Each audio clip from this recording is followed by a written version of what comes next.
खूप झालं आता. थकवा आला आहे बोलण्याचा, तेच ते काम करण्याचा, इतरांची मनं सांभाळण्याचा, इतरांच्या मतांशी जुळवून घेण्याचा. खरंच कंटाळा आला आहे.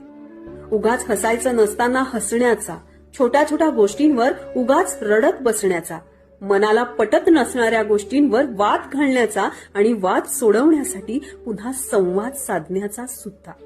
खरंच मनापासून थकवा आला आहे या रटाळ जीवनशैलीचा. आपण कधीच नाही का बिनधास्तपणे जगू शकत? मनाला वाटेल तसं, वाटेल त्या वेळेला हवं तसं वागू शकत? इतरांच्या आयुष्याची गाडी चालवण्यासाठी नेहमी आपल्याच हातात स्टेअरिंग का घ्यावं?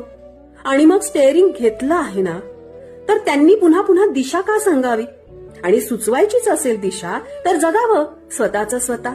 उगाच आपल्या आयुष्याची दोरी दुसऱ्याच्या हातात देण्याचा हा दिखावा कशासाठी? कोणासाठी? खरंच थकवा आला आहे आपल्याच लोकांच्या या दुहेरी वागण्याचा.